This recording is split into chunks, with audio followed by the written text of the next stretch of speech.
Welcome to Life Transformation Radio. This show is all about life transformations and our journey from where we were to why we are doing what we are doing today.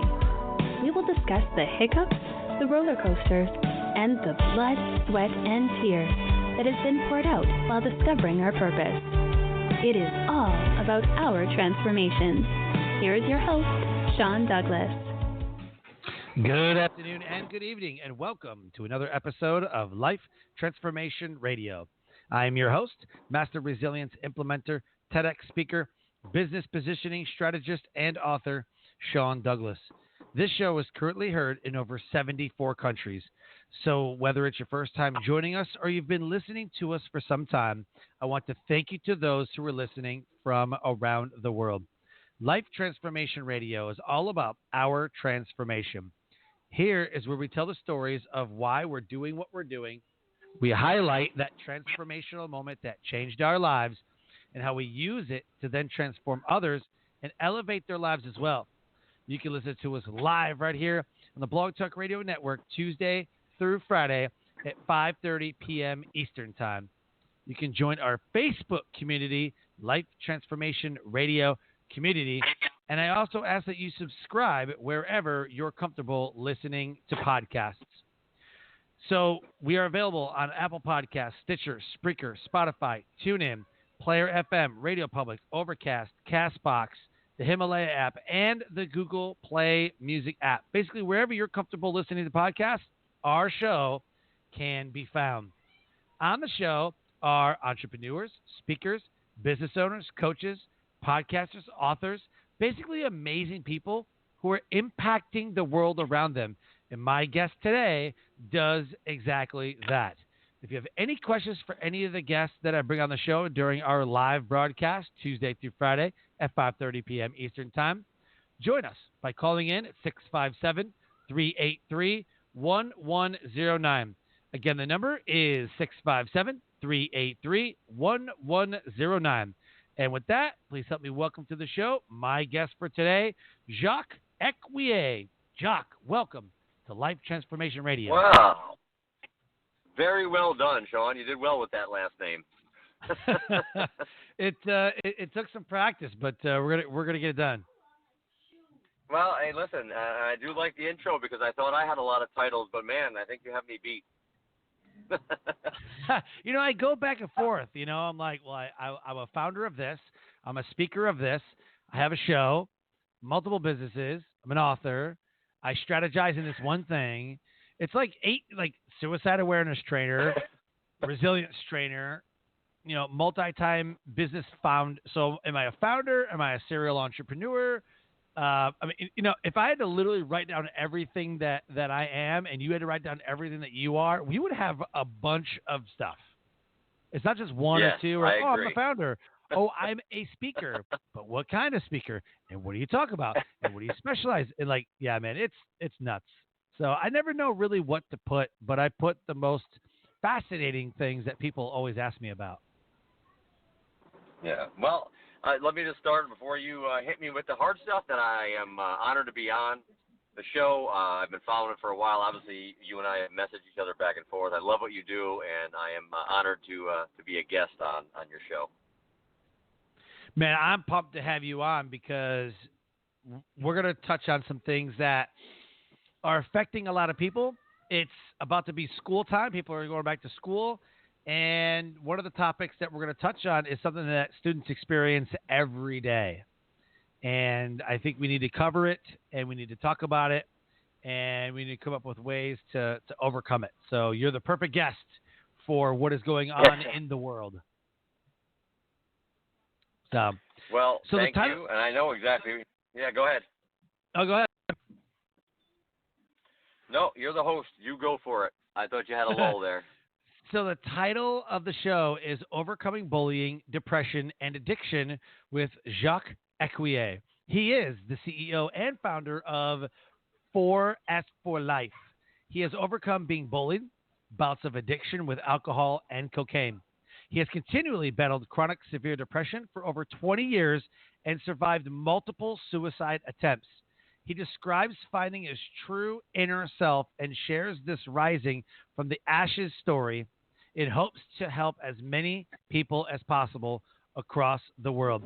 His Facebook profile and the page are right there in the show notes, and his podcast can be heard on the ear. You're gonna have to help me out with that. The podcast ear network. What's it called? Earplug Podcast Network. There we go. Earplug. I was like ear podcast. Yeah, Earplug Podcast Network. Outstanding. What's the name of the show? It is it's basically the 4S for Life podcast. We've done about 3 seasons right now. So it's That's a awesome. friend of mine is actually the founder and producer of his own network. So he runs about 12 or 14 shows out of his studio. Very cool. Very cool, man. That's awesome. So the first question I have to ask is, what is your why? Why do you do what you do?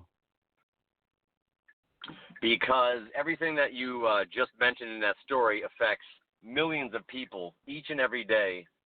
And because of what I went through, the trials and tribulations, and knowing the factors that went into it and what came out of it, I feel that I do this because I feel that I can touch many people on a deep level. And I mean like touching your soul, and actually sitting down, listening is the first step. And just being able to walk them through the process of what it takes to get from point A to point B. Awesome, man. And that's a huge, deep why and a huge reason to be doing what you're doing. So using your why, because I don't believe that it's all sunshine and rainbows. And usually what I find is that the why usually comes from a deeper moment in time. You know, the why is just well, because of this one thing, because of this one moment, because of this one moment in time is the best way I can explain it. The one moment, that one situation, that one, simple decision can often lead to that why. But I believe that life is not all sunshine and rainbows. And so the reason for this show is that we highlight the transformational moments that people go through. So could you tell us what your transformational moment, what led to you and it happened in your life that changed it to put you on the path to what you're doing today? Losing my father in 2013. Wow. My father and I had because my father and I, at the end of his life, we didn't have the greatest relationship due to my mother had passed years and years prior. And real quickly, he got remarried. Her and I didn't get along, and I let that basically drive a wedge between my father and myself. So when we came back together and reconnected in his final months, he sat down and he was laying in bed, and I came up to talk to him, and we had our one-on-one. And he went to mouth the words, "I love you," and I said, "Dad, we're all good. We're all good." And I said, if it's time for you to go and you need the release, if you're waiting for me to be the one child out of the 4 to give you your release, then I grant you that. And you should be able to pass in peace. And I was always the dark horse, so I was always the one that both parents had worried about. So when his passing, and then he has to say to me, "Don't sweat the small stuff," I went home that night. And after he passed, I sat down with my wife, and I said, "Listen, Katrina is my wife," and I said, "Katrina, I know my calling now. I mean, my father reached out to let me know that it's my turn to touch as many people as I can from what that I've been through, not only just losing both parents, but everything else that you've alluded to. But it was definitely the passing of my father. It was my why. That was my transformational moment to say, you know what, enough's enough. I hurt a lot of people. I mean, physically, emotionally, mentally, I hurt a lot of people when I was going through the addiction, when I was dealing with depression, and obviously with the suicide attempts, I was not only hurting myself, which people, they never realize that it's not just you're hurting. It's all the people that you affect. Right. When you go down that path, when you make that choice, and I don't want to get off onto that because we're talking about bullying, so I don't want to get into another topic. But hopefully, I know it's I'm sorry to your listeners. I'm half Italian, and it comes out, and I just keep going with it. So I apologize. Yeah, I mean, it kind of goes hand in hand though if you really think about it, because a lot of 14-year-old kids last year were killing themselves because they were relentlessly bullied at school. Yes. So I mean Yes. that's something that there's a lot of kids right now that are like, man, I really don't want to go back. Oh my God, last year was torture. Oh my God, last year was so terrible, and they hated it, and our 16-year-old son was bullied all the time, and he would get in trouble all the time because he'd fight back all the time. Because I told him, I was Right. like, if those kids bully you, whoop the dog shit out of them. Like, beat that ass. If those kids come up to you, they want to play silly games, they're going to win silly prizes. Beat that ass. And so he gets suspended all the time because kids were like flicking paper at him. He's like, stop, like, leave me alone. And I remember this one kid, man, he would just bully everybody. And so my son was standing there and he's like, knock it off. And he's like, what are you going to do? He's like, just knock it off. Go sit down. And he's flicking paper at him. And he's like, you're not going to do nothing, you sissy. He's like, really? My son walked over to him and punched him right in the throat. Dropped him. One hit. Punched him right in the throat. So teacher calls like, I cannot believe your son. I was like, I can't believe you didn't punch that kid in the throat for bullying somebody. Like, what? Yeah, like, listen. You have a student bullying another kid. My son just happened to do what you're not doing.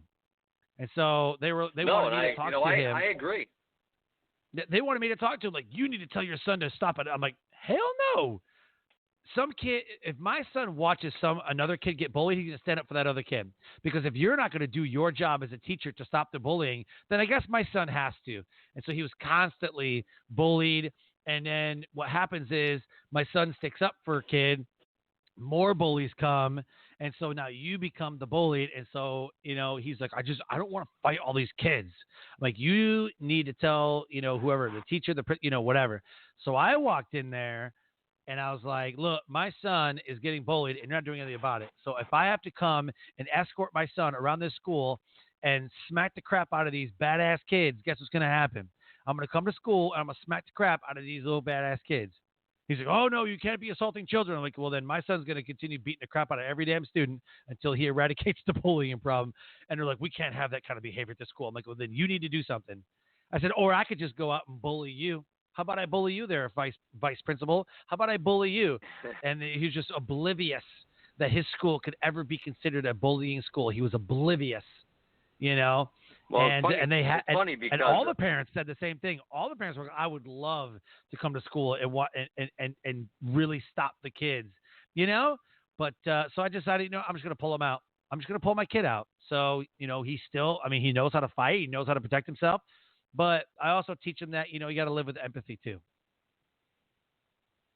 Well, the thing is that, and one of the messages I'd like to get out, even to the listeners, I'm the same way. Now, I'm we'll say a retired fighter.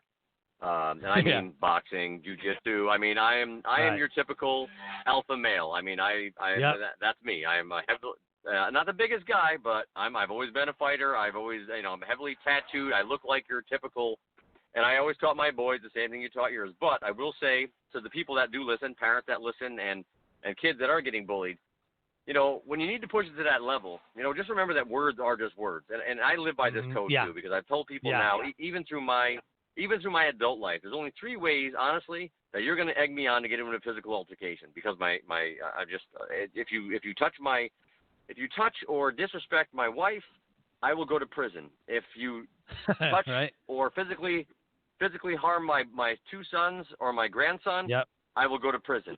And if you put your hands on me, you're going to have a rough time. And you know what? I just want kids to know that. You know what? The name call, I know it hurts. The problem with nowadays is that when you and I were probably younger, we had bullying as far as you got pushed into a locker, you may have got ridiculed here and there. Now, with cyberbullying, these kids can't even get away from it. They're getting hammered on every aspect of their life. They are getting nonstop just hammering these kids. These poor kids can't even go home and turn on a computer because here's these kids on Instagram, Twitter, Facebook, you name it. They're all over the place. Games, Twitch, video games. Exactly. Yes, exactly. So, but you know the what? parents out there, though? These kids, okay, when you and I were being bullied, or maybe we were a bully, it was way different. It was like, your mom has an ugly face. You know what I mean? Now, like, literally, these kids are like, you're worthless. You're nothing. You should kill yourself. Like, these kids are ruthless. We would never tell another kid, we would never tell another child at 12, 13, 14 years old in high school, we'd never tell another kid, go kill yourself. You're worthless. You're garbage. You're trash. Like, we would always be like, you're a stupid. Like, we just call them names. Like, sissy girl, Right. whatever. It's just teasing. That's all the kids. We were just teasing. These kids today, some of the things that I read online and some of the things that I hear, brutal. I'm like, these kids are brutal, bro. Yes, they are. They're taking it to a whole other level. And, like I said, I always tell my boys to, stick up for themselves. Both my sons are now bigger than I am, but they both know that if someone puts their hands on you, you have every right to go and defend yourself, and I will defend you until I'll defend you in front of a judge, in front of a teacher. It doesn't matter. But that's the way they grew up, and that's the way my son's raising his son. So just for all the people out there, because I know a lot of fathers like you did. Oh, man, whoop that kid's ass. You got to remember there's a time and a place to do that, and I agree with you. If it becomes a physical thing, then yes, you have every right to defend yourself. If the kid's calling you names, and I get it, it gets aggravating, but we don't want to teach our kids to go to that level. If somebody called me an asshole or a fag or whatever, I mean, is that really what we want our kids to go out and slug somebody for? I mean, because then you're dealing with a whole different aspiration. Like you said, you become the bully. So we have a program that we're going to try to implement in the schools, and we're actually going to get to talk to the bullies because we need to get to the root of the problem. There's something affecting those kids. The reason why they are the way they are is they're dealing with something that we don't even give them a chance to explain. We just go, oh, that kid's a little prick, or she's a little bitch. How do you know that kid isn't being molested at the house? How can you know that there's not a domestic situation at that house? We don't understand that because we're so quick to judge in our society. We need to get the bullies in a room and say, listen, Tommy, why are you picking on Sally? What is going on with you? Why are you so angry with Sally? What has she done? And I guarantee you, you will get to the root of at least half of those children in that room. I guarantee that you can touch at least half of those kids. I 100% agree. I 100% agree, man. I was raised, rough, like alcohol-dominated domestic violence household, physically, mentally, emotionally abused, verbally. I was picked up and thrown across the room, as an elementary school kid. I grew up in a bad household, and same thing, man. Like people would say stuff to me, and my mom always told me, it was like, if you don't fight nobody unless they throw the first punch. You're defending yourself. She goes, then wreck them. Wreck them. Then all bets are off. Then all bets are off. But I told my kid, I told my son, I was like, man, that kid's a bully. Because here's, and I don't know how far, and we'll get to that. I don't know how far down the trail you got. I was pretty far down. I was pretty far down the hole, and I always looked at it like prison rules. Like if somebody says something to you, you got to make them an example. Like when I was in my addiction and everything, and I was like, make them an example. Like they can't just run up on you. Like you gotta make an example out of them. So I told my kid, I was like, it's prison rules. Like it's because being a military and an alpha male, like I was like, it's prison rules. If they want to talk bad about you, you got to make an example. I think I took it too far, and then he got suspended. And he's like, Dad, this isn't good. I'm like, yeah, you're right, it's not good. But it got to a point where he was like, I know who the bullies are, and he became smarter than me. I was the kid who just was picked on so bad between my home life, my school life, my friends. I got it everywhere. Like you said, the cyberbullying, it was everywhere. So, I had to learn that. I had to learn, like, okay, kid, am I teaching him the right thing? Am I setting the right example for him? You know what I mean? But look at it this way. Though, Sean. There is no, and I say this to all my friends that are just like new parents. Listen, I said there's no handbook for parenting. It is a learn as you go process. We can give them all the information we want. And the basic thing that we have to do with our kids, and because I teach a conscious men's group as well, to deal with vulnerability as men. That's a whole different talk we'll have to do down the road. But it's okay your kids want to be loved. They want. So we started an initiative. Yeah. It's called Take 15, and what it means is take 15 minutes a day. These parents, put your phones down, put your iPads down, forget the business calls. Take 15 minutes, 105 minutes a week to just sit with your child, talk, take a walk, read a book, no TV, no, just show some interest. All kids want is to know that you're interested and that you love them. That's what our children want. Other than that, they're going to make their own decisions, right or wrong. Who's supposed to say that they're right or wrong? Right. Honestly. Yeah, that's true. Yeah, so the bullying, because I know it's not a long show, but the bullying as it transcends, that's a starting point. So for your listeners out there, my bullying was in grade school for 2 years, two separate kids, terrorized. I mean, everything. Stuff in a trash can. I wasn't a big kid. I was an athlete. I was a straight A student. I went to church. My mother was church. I never understood why it was me. Why did they pick on me? Why was it me? Right. I went through that stage. So I use bullying when I do my talks and meetings and whatever I'm doing. Is bullying was the start, which led to moving down the line into high school, early high school. I was going through a liter and a half of Southern Comfort a day. A liter and a half, okay. a lot of liquor for a kid that's 15. So I mean, heavy booze, and dealt with that for a long time. My grandparents were alcoholics. My grandfather used to beat my grandmother, so I dealt with the domestic. On Christmas time, my father had to remove my grandfather from the home physically because he was beating my grandmother. So I witnessed it as well as you did. Yes. So the alcohol, knowing what that could do, then we got into you're dabbling, you're smoking pot and everything else, and I got into the cocaine scene. And I mean, it wasn't anything like to do an 8-ball a day, and that's a lot of cocaine. Jesus. And I did that. That's a lot. And then. Yeah, so I'm trying to fast forward and just give people what, the past. But I came to realize that, yes, I had a great support system. I had great friends. I had people to pull me out.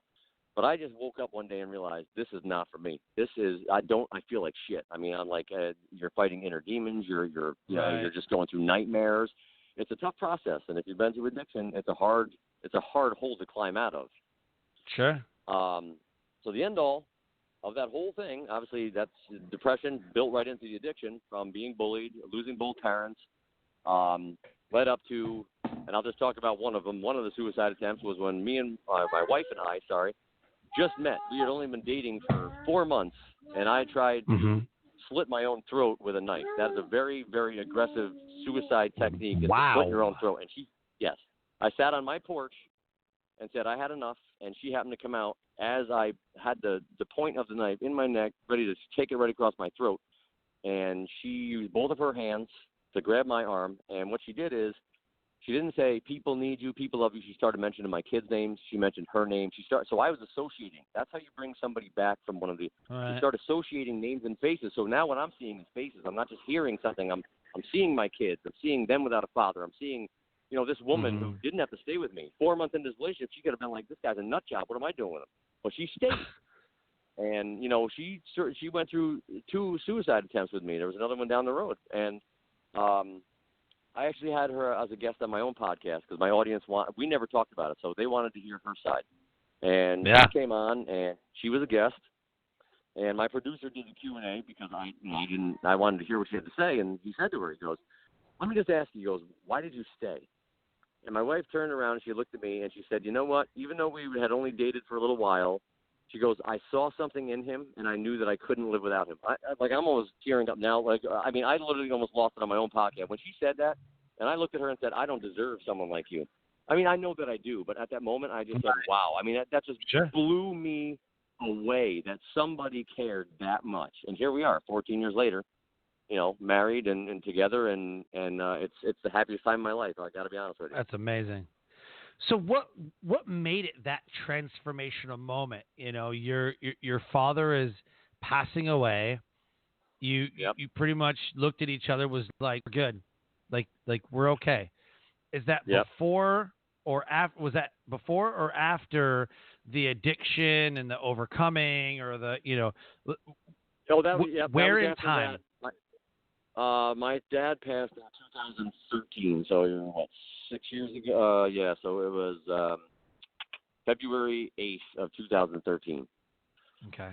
He passed away, and we just had some one-on-ones, and I apologized for I beat myself up for a while, just telling my wife and breaking down, just saying I could have been a better son, I could have done this, I should have done this, all the things that normal people go through, and then it just happened to be that I sat down and I started jotting some ideas down. It just got the idea in my head, and I said, you know what?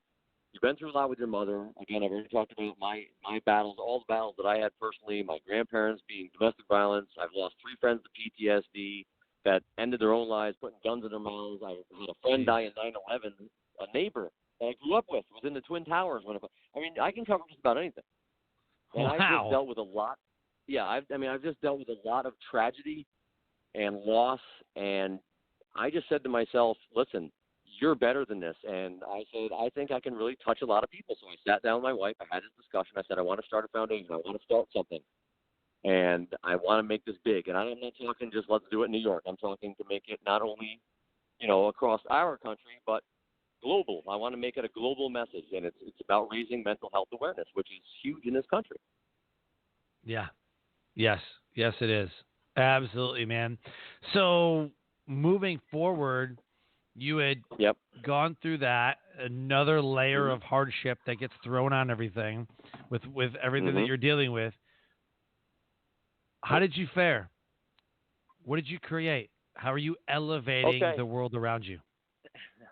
Well, I created, as you alluded to, the name of the foundation is called 4S for Life, and the 4 S's I came up with are strength, struggle, sacrifice, and survival. Now, if you think about that for a couple seconds, you can apply that to anything that anyone goes through. You need the strength to get through things. You need to sacrifice as well as your loved ones do, no matter what you're going through. Everyone makes sacrifices to get there, and it's a struggle. But what is our underlying theme is to get to that 4th S, and that is survival. So if you have the strength and you're willing to make the sacrifices to get through the struggle, you will get to the surviving part. And that's what the foundation is built on. So what we do is, now that we refocused on mental health, we do, obviously, through life coaching, we do it through workshops, community events. I have a specialist in every field on my board of directors, one that does family services, one that does domestic violence, one that does PTSD, an addiction counselor, myself, with all the stories I have. I mean, we can cover everything. So if someone wants to reach out and they need a talk or a meeting or a group, we've set that up, and we'll put the speaker that we need there to go in and talk to these people and give them help. And that's basically what we're doing right now in our community, and we're slowly building it up into our gala, what we do every year. We're doing it in January. So it will be the Rising from the Ashes, Here Comes 4S for Life, back over, all new and improved and ready to roll. That's awesome, man. Really, really cool. How does someone get involved with that? I've got some friends that have foundations, and they host events, and one of them is the One Life Fully Lived Foundation, where they go into certain areas and they teach kids about financial entrepreneurship, living life full. Being that it's called One Life Fully Lived, they talk about what happens if you're not living fulfilled. You got one life. Okay. And you got to do it the right way. So that's what they do. How do you find the people to work with? Do you host events? You got the podcast, which I really want to dive into. How do you get the message out? Well, like you said, I mean, a lot of them, a lot of it is through community events that we get out there. But not only do I have my own podcast, I'm actually a recurring guest on 6 podcasts across the world. I've done podcasts in Australia, 2 based out of Australia. There's one out of California called The Rising Man. That's a good friend of mine, Jetty Azuma, does that one. There's one out of Canada. There's one out of Texas. I was just on iHeartRadio last month on a North Carolina radio, Moments of Clarity with Tiffany Warner. So the more I get myself out there, So, and she just actually called me up, and I'm gonna help her out a little bit, build her Moments of Clarity thing, and be a guest host, and get my message out through her, because the same thing, Transformation Radio, Moments of Clarity, they go hand in hand. Yeah. So I mean, very cool. I've gotten not to the point where I want to get, but we're on the path. So that's my ultimate goal, is to make it that global message. So I love it, man. I love it. So what made you start the podcast? Did you just see that that's kind of where the podcast space was starting to become big? Did you always listen to podcasts? Let's talk about podcasts. Well, the funny thing about it was everyone's always told me that I have a great radio voice. They're like, man, you should be on the radio. You sound amazing on a microphone. And I grew up speaking in the church. That's where I learned to public speak. I actually did readings in a Catholic church. I mean, I was a lecturer, what they call them. So I would read in front of, a couple hundred people, and I felt comfortable. Right. I have no problem talking in front of massive groups of people or a small group of 50. So a friend of mine approached me that I've been friends with for about 18 years, and he said, listen, I knew you had a podcast network. He goes, listen, I want to be a part of your foundation. I want to put this on a podcast. What do you think? I go, absolutely. Get in front of this on screen. People can watch. We can have guests on. I'm like, this is what I want to do. So he hooked it up. We started, and it just took off. I I have probably 30 people now with the new season that want to be on. I'm just trying to get everyone situated now. So yeah, so it's definitely going awesome. where I wanted to go. Yeah. Yeah, and who are your listeners? Who typically are you targeting? Well, with all the stuff that we cover under mental health, anyone from kids that are getting bullied in school to recovering addicts to people that are, I had one guest on, Michael Torres Jaimes. He's from California. He did 10 years in federal prison. He was a gangbanger, drug kingpin. He's now an NLP practitioner. He's known all over the country. So anybody who needs help, basically, if you're willing, like you know as well as I do, the first step is for anyone that goes through any of these things, any of these journeys, is to reach out and say, not that you need help, you need support. You need support. I don't want to say help. Help's such a word that's thrown around all the time. Oh, I need help. No, I need support. And you know what? If you're willing to take that step, man, woman, child, doesn't matter. Doesn't matter what walk of life you're from. If you come to me and say, I need help, I will do the best that I can through the board of directors and all the people that we have on staff to help you in whatever journey it is that you're traveling. I love it. That's amazing, man. And I want to say, how happy it is that makes me that you've taken the things that mostly would kill somebody. You've taken adversity, stress, the things that, the addiction that could, I've heard of people, overdosing. I've heard of people doing crazy things while on the drugs and getting killed that way. But here you are, and I just believe that everybody is here for a purpose.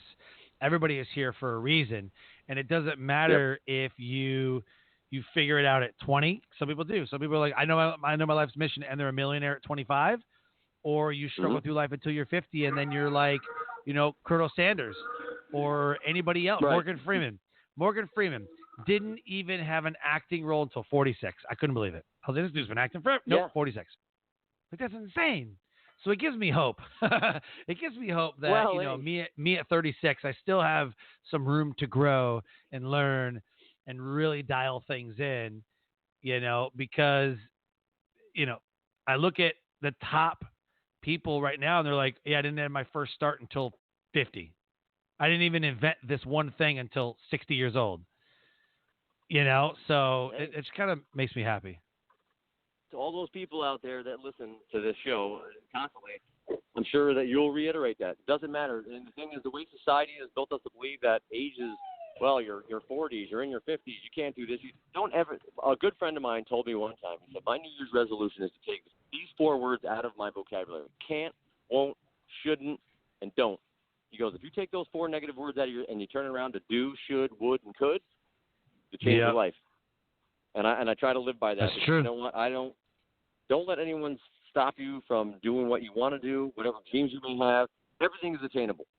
Everything is attainable. If you set your mind to it, everything is attainable at some point. And you know what? You may not reach the ultimate precipice to be a millionaire or whatever. I mean, those are aspirations I'm sure that we all want. But for me, it's never been about money. It's always been about family. I'm family first. And it's funny because someone asked me one day, they said, well, what if you died tomorrow? I said, you know what? I've traveled the world. I said, I've married my best friend on a beach in Jamaica. I've got 2 amazing sons. I have a beautiful grandson. I've owned homes. I've owned business. I've done everything. And I started this foundation. That's my legacy. My legacy is my foundation. That's what's going to carry on into the next generation, which my sons will carry on. So you know what? I'm good. But I know I'm doing too much good that it's not my time. I have way too much to offer this world. So I'm going to keep on going until it is my time. That's it. Love it. Absolutely. So let's do this. As you start to wrap up, let's do a shameless plug. You can plug your programs, products, services, ways that people can get a hold of you. Basically, what do you want the audience to know and to do about you? Shamelessly plug. Go. Well, as we talked about, you can reach me. The website is under construction, but it will be up in another week. We got it all set, so that will be www.forestforlife.com. You can reach me basically on Facebook. Forest for Life has a Facebook page, and I also have a public figure page for my speaking events, engagements, so on and so forth. So you can reach me in any capacity at any time. I will get back to everybody and anybody. I always have. Within 15 minutes to a half hour, I will get back to you. I promise you that. And as I said 10 minutes ago, it doesn't matter where you are, what walk of life you're from, how bad you feel about yourself. If you feel that you need support in any of these capacities that we've talked about, feel free to reach out to me, and I will connect you with someone on our board, within our foundation, and we will help you as best we can to get you through whatever it is that you're battling. And I want everyone to know that. So we are, non-judgmental. I don't care who you are. I don't care what skin color you are, what sexual orientation, where you come, poor, rich, doesn't matter. Anybody and everyone, we will help you as best we can if you just reach out. I love it, man. That's amazing. Being a suicide survivor myself, man, it's just when you crawl into the hole with someone, that means more to them than an empty, oh, you're going to be fine. It's going to be okay. To them, it's not. That's why at a funeral, I'll never say, sorry for your loss. I'm not sorry for your loss. I feel bad. Like, why do I need to be sorry? Right. What did I do wrong? So I say, right. Here's what I say. When somebody says, like for your dad, I would say, Jacque, I cannot imagine what you're feeling at this moment, but I'm here if you need me. Let me know what you need, and I'm here. No, that's very good. Crawl into the hole with somebody. I cannot stand, like when my grandfather died in 2013, 2 weeks before, like I was at his funeral 2 weeks before I was due to deploy to the Middle East. One of the worst deployments I had ever been on, because he was the guy I talked to. He was a Korean War veteran. He used to drive ammo to and from the front lines. He would drive ammo to the front lines and drive bodies back from the front line. That was his job through the whole Korean War. He never talked about it. He just said, that's what I did. But he'd never talk about the guy. I was like, well, who'd you meet? Do you still keep in contact with him? Like, what do you do? And he's like, I don't want to talk about it. He would never talk about it. I said, we'll talk about basic training. He said, oh, yeah, basic training was amazing. But he would never, ever, ever talk about that portion of his military career, that Korean War. And he was the person that I felt like I could talk to. I was at Iraq in 2003 during the invasion. I was there in 2009 for big, suicide bombings and things, or 2008 actually, for the big suicide bombings and things that took place overseas. We had an entire convoy get obliterated. I was in country for that stuff. And, I know people who have been killed. I know people who have lost their lives to suicide. I know people who, left families behind. I still talk to the families that were left behind. It's just like, it's the military, brotherhood, sisterhood.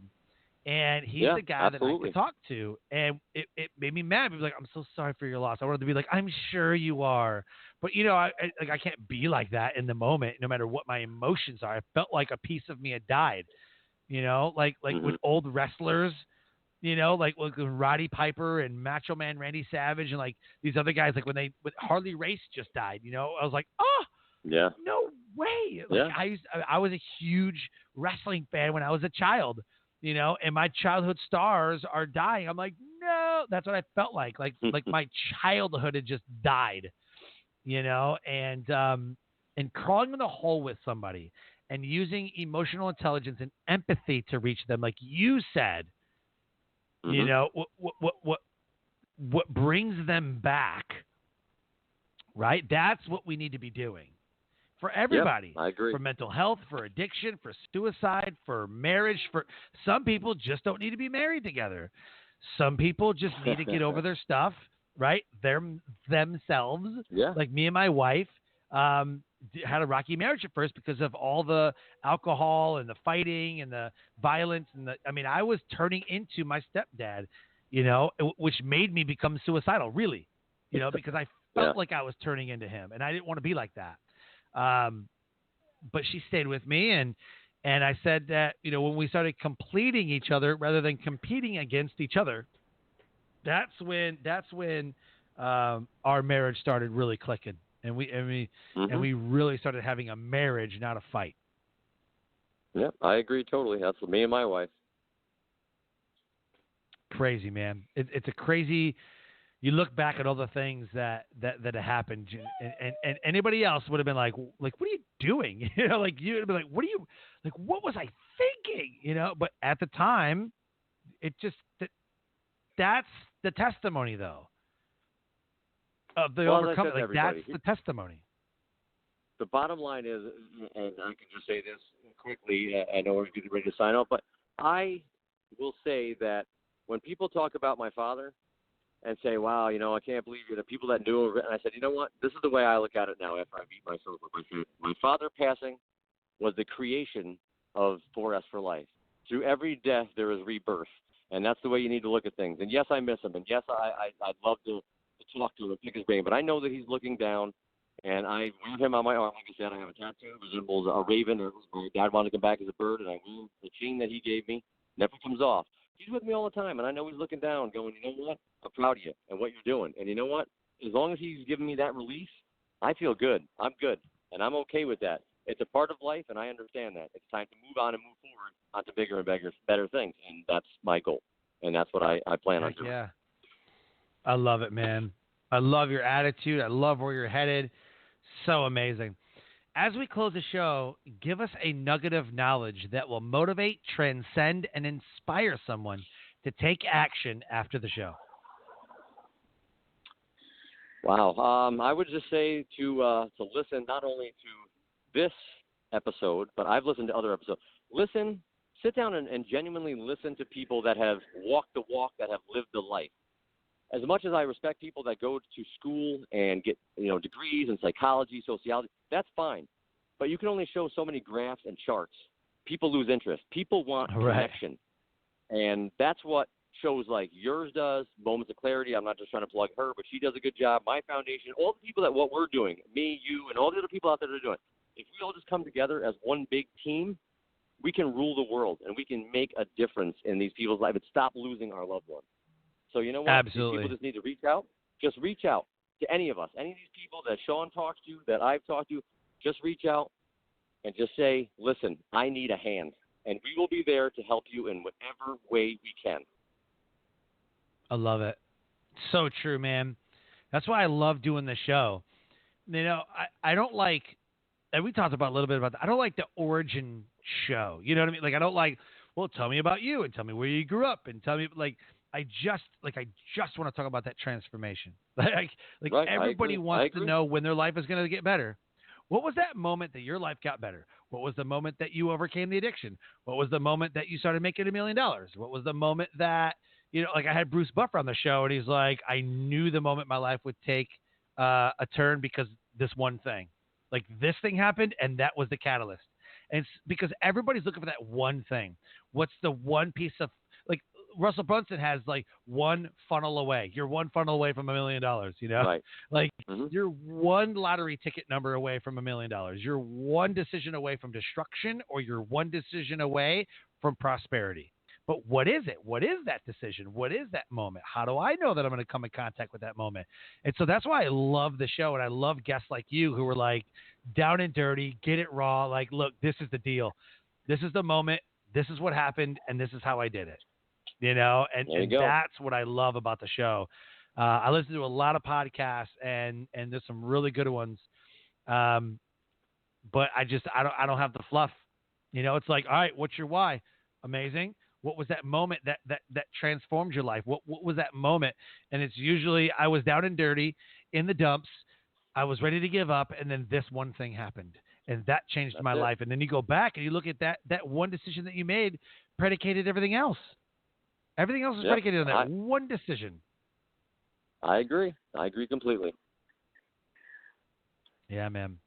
Well, I love the work that you're doing with 4S for Life. I love that you are using your why, using your transformational moment as a catalyst to push you through. And I wish you the best, my friend. Absolutely the best that life has to offer. Well, I appreciate, again, you taking the time to put me on the show. And I'd like to actually invite you to, at some point, to get on my podcast. I'd love to have you on as a guest and talk about, and I'll do the Q&A. How's that? Very cool, man. I love it. All right. All right, well, man. Have a great Thank evening. you so I much. appreciate it.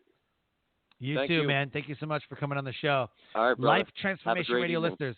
You too, man. An amazing guest impacting the world around him. If anything resonated with you between the conversation between me and Jacque Ecuyer, please get connected with him. The Facebook links are right there. Send him a message. Get connected. And if you know anybody struggling with bullying, addiction, depression, please reach out to somebody. Reach out to me. Reach out to Jacque. Reach out to somebody in your community. Get them the help that they need. And with that, I close the show by saying, live your brand. Find opportunities every day to live out the core values that you hold deep in your heart. And I call this living your brand. So until next episode, live a great life.